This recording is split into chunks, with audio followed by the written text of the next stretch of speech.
All right, what's going on, NBA fans? This is going to be a little bit more NBA focused. Just got one topic that I want to get into. Actually, watching the Lakers game here in the background. We'll get to do a little Lakers post game show action after that game is done. What the hell is going on with Draymond Green? So the news just went down, maybe within the last hour or so, that Draymond Green is out indefinitely. He's suspended indefinitely, and to be honest, I guess for me, not a huge shock. I want to talk a little bit about it, and I want to give my thoughts on what exactly has gone down in Draymond Green's career and why the NBA is saying, hey, we're not going to actually give you a set number. You got to show us that you can figure out a way to come back and be a normal player, as close to normal as you can possibly be, not be a player that's putting others in physical danger by decisions that you make on the fly. So we're going to get a little bit into it. So ESPN came out with this article. I'm going to walk through this article with you guys. This was something that Woj broke on ESPN. Let me share the screen with you guys so we can look at it together. So here is the article. So the top of it, NBA suspends Draymond Green indefinitely, cites repeated history. Okay, no surprise there. I was doing the pregame show on 710 ESPN probably a couple hours ago or so, and this is a big conversation. So I was having a dialogue. Michael Thompson's on there, John Ireland's on there, Brad Turner of the LA Times is on there, so all kind of going back and forth. And anyone who was just guessing, how many games is Draymond going to get? You could throw any number out there. I listened to a lot of national shows earlier today. He's going to get 10 games. He's going to get 15 games.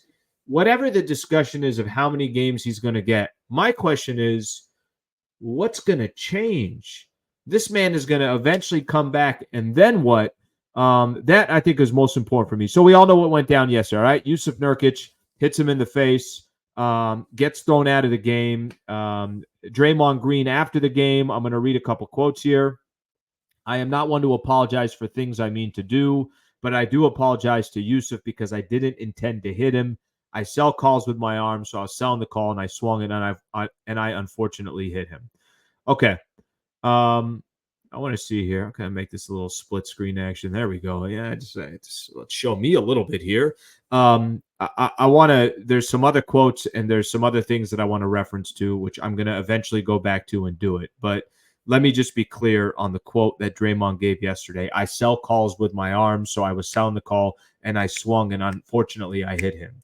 Is it just me, or does Draymond Green have an excuse every single time? Every time there's a situation or predicament, there's not enough of, hey, listen, that's on me. I know I'm hurting my team. I know I'm hurting my squad. I can't keep doing this. I'm going to make sure that it doesn't happen again. Instead, it's, well, they suspend me for my history. Or it's something along the lines of, I was just trying to make a play. I got my teammates back when he climbed up on Rudy Gobert and took him down with his chokehold or his sleeper move, headlock, whatever the hell that was. I feel like every time Draymond Green's talking about something that he's done wrong, he's making an excuse and saying, no, it's not me. There was something else out there. I will say this. I'm a big fan of Draymond Green's game. I know how important. I think a lot of NBA fans out there know just how important his game is to the success of the Golden State Warriors and what they've had in the past. By the way, turn that page. I think that whole era is completely over. That franchise looks like they have no idea where they're going right now. But I value what he brings to the game. I value that he's such a defensive player, a good leader when it comes to on the court, right? A player that can dictate a game because I don't need the basketball. I'm here to set screens. I'm here to get guys open. He's been a big part of their success. Someone explain to me right now as we sit here how this man has any positivity to that franchise. Look, let's kind of go through the list here. So I wanted to go through the article for a reason, because I do think there's some things in here in this article that point out list after list of things that he's done. Okay, so let's look at here. Green's 3 ejections are tied for the most in a season. His first came against the Cleveland Cavaliers. He got 2 technical fouls. If you guys remember, kind of a cheap shot that he gave to Donovan Mitchell. Second came against the Minnesota Timberwolves when he thought he was in the WWE or the UFC, jumped on Rudy Gobert and gave him a headlock. And the whole conversation, well, I got my teammates back. I got my teammates back. Please stop with that. If you got your teammates back, I'm pretty sure most people who have their teammates back are not doing what Draymond Green was doing. Let's see what the other one was. Well, those are the two. And this is the third one, the Yusuf Nurkic. There is literally no world that any of us live in where you're looking at Yusuf Nurkic in that play yesterday and you're saying, oh, well, things happen. I'm flailing my arms. I'm trying to sell a call. It looked dirty. It looked ugly. Something that I think, I remember doing my radio show on 710 ESPN. We were talking about this last year when he laid out his own teammate. And this is in here too on the article, which I think is important. Source told ESPN last month that the Warriors have lost their leverage with disciplining Green after failing to hold him accountable for punching former teammate Jordan Poole at last year's training camp. When he laid out Jordan Poole, I remember the next day, I was angry. When that video came out, I was angry because in my head, I'm like, how is this allowed? Why is the only thing that the Golden State Warriors are talking about is, well, how did this video get leaked? I can't believe this video got leaked. In my head, and this was the whole front office, the coaching staff of the Warriors. I can't believe this video got leaked. The whole time I'm sitting there, I'm like, does anybody want to talk about Draymond Green laying out his own teammate? I mean, laying out Jordan Poole. Whether Jordan Poole was going to be there long term or not, whether last season was ruined because Jordan Poole and Draymond Green couldn't get along. I don't know. I don't follow the Warriors, but I watch them from afar, and I'm watching the NBA from afar. However you want to describe any of that, what did they do to Draymond Green? It was an internal issue. What did he not play in a couple preseason games, and then he was eventually able to come back? I mean, they've allowed him to basically say, hey, do whatever you want to do. Steve Kerr was ready to blow up yesterday publicly, post-game show, and he didn't. Part of me was like, he should. Why isn't Steve Kerr saying, yes, he is hurting our team? And maybe he has, and I just haven't heard any of these quotes. But Steve Kerr last night, how come it wasn't, he's hurting our team? Our team already is, they're a few games below 500, the Warriors are. The team already looks like they're completely lost. Klay Thompson is obviously not the same player he used to be. Andrew Wiggins is not a consistent player. It's just basically Steph Curry kind of running around there and some of the younger players that they have. But I feel like the Golden State Warriors, you've enabled this to happen. Part of it is Draymond Green has been able to do whatever he wants.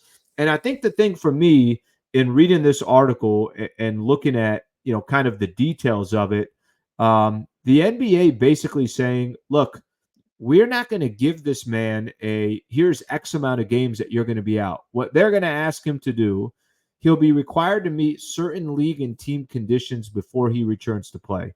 I'll continue to read something. They expect to meet Thursday, start discussing a path of counseling to help Green to move forward. Sources told Woj the league didn't want to put a specific number on the suspension, but allow Green to take some time. He might need to deal with challenges he's facing. That's the thing that I come back to.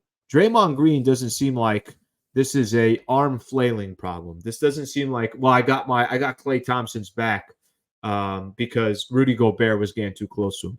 It doesn't seem like any of that stuff. Or the Domantas Sabonis thing. Oh, he was holding my foot. There's always an excuse. Always an excuse. This seems like something different. And I will say this, as somebody who loves the NBA, for those, the first time you've ever been on this channel, a lot of my content on this channel is around Lakers basketball. And by the way, please subscribe to the channel if you don't mind. But if there's an NBA topic, that's just a really good topic. I want to get into it. I want to talk about it. But I think you're at a point with Draymond Green. I don't know what he's going to do next. I don't know. The last thing you want to see is something happen to a player. The plays that he's been a part of are incredibly reckless. Incredibly reckless. I heard a couple shows earlier today talking about how it's almost like it's a UFC type of, some of the things that he's doing is UFC related. Not literally, but you know what I'm talking about. He's reckless. He's dangerous. What if Yusuf Nurkic, what if he fractured something yesterday? Like, he's making moves where you're putting others at danger. And I'm not trying to be dramatic. I'm not trying to make this video dramatic. But I have no idea what Draymond Green is going to do next. So I think the NBA, instead of saying, hey, give him 7 games or 10 games, what the hell is he going to learn in 7? He just got back from a 5-game suspension. I think the right thing to do is no. Let's not look at this as something's going to change by giving X amount of games off, or he's going to lose X amount of dollars. The games clearly don't matter. The money clearly doesn't matter. Something else is the issue. And for anyone who thinks that the NBA is being too aggressive on Draymond Green, I couldn't disagree more. I think the NBA's got to figure out, hey, we put you back in here. Are you good? Or do we have a different underlying issue that we got to take care of? So anyways, that's my quick thoughts on it, my quick reaction to what just went down. If you have any thoughts, you want to put something in the comments below. Do you like what the NBA is doing with Draymond Green? I think it's the right thing to do because I don't think you can put a number on Draymond Green right now, and he's going to come back and he's learned his lesson. He clearly has not learned his lesson. I appreciate you guys being a part of the show. If you guys don't mind, please subscribe to the channel, and I got some Laker content coming out a little bit later today. I'll be doing the post-game show and everything else, so we'll be doing that. Thank you for being a part of the show. Hope you guys have a good rest of your evening. Thanks.